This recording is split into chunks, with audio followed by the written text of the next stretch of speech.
Il n'y a pas forcément tout le monde qui a envie de dire ce que moi je raconte et de prendre les risques que moi je prends sur scène. Tu sais, j'insulte même ma mère dans mon spectacle. Je sais pas quoi dire de plus. A priori, non. Mais non, mais l'important, c'est que ce soit drôle.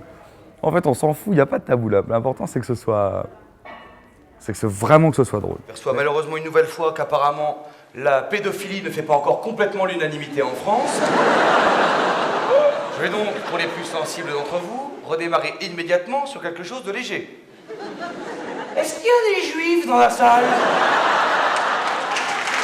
Je vais attendre, hein. De toute façon, vous savez très bien que vous allez finir par vous faire dénoncer, hein. Évidemment, tu peux rire de tout, tu peux...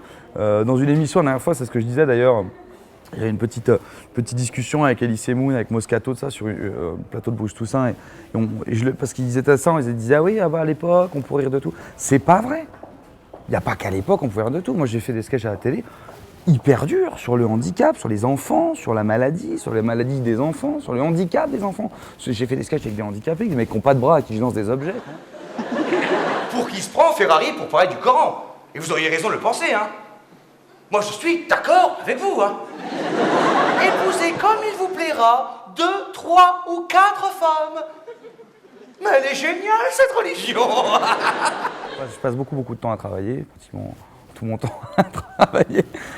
Et des fois, les gens ils me disent « Ah oui, mais quand est-ce que tu prends soin de toi ?» Ben, vraiment, je prends soin de moi quand je suis sur scène, en fait. C'est quand je fais 1h30 ou 2 heures de spectacle et que les gens sont là et que j'ai 1500 personnes devant moi. Et que les gens...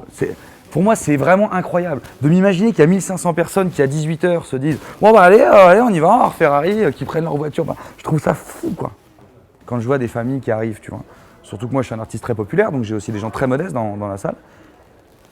Quand tu vois des mecs arriver avec leurs 3 gosses, ils ont tous payé 35 €, lui plus sa femme et tout. J'attends, le mec, il a mis 150 €.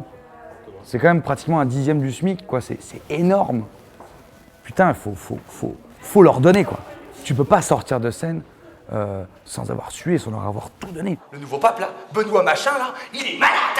Jean-Paul Truc, là, dans son aquarium, là, il disait des conneries. On n'en avait rien à foutre, on savait qu'il allait crever. Mais lui, le Benoît machin, il est en forme, ce con. Il crèvera jamais. De toute façon, c'est les Allemands. Les Allemands, ça crève jamais. Les Allemands, c'est comme ça. Et je ne m'énerve pas tout seul, je t'explique quelque chose. Des fois, on me reproche cet esprit très conquérant, comme ça, on me le reproche, on prend ça pour une espèce de carriérisme, mais pas du tout, parce que si j'étais carriériste, je ferais pas de l'humour noir. Tu vois, enfin, clairement, tu peux pas arriver en disant « Ah, alors les bougneux !» Tu vois, en étant convaincu que tu vas devenir quelqu'un. C'est pas vrai. Je le fais vraiment avec du cœur, mais par contre, je veux effectivement vivre des belles choses et les vivre avec les gens. Et quand tu vas sur scène, tu dois tuer les gens. Les gens ils doivent ressortir en disant « Mais oh, qu'est-ce que c'était que cette soirée? Le mec est fou !» Les gens, ils s'assoient pour t'écouter. C'est déjà tellement prétentieux de forcer les gens à t'écouter pendant 1h30. Putain, faut être à la hauteur.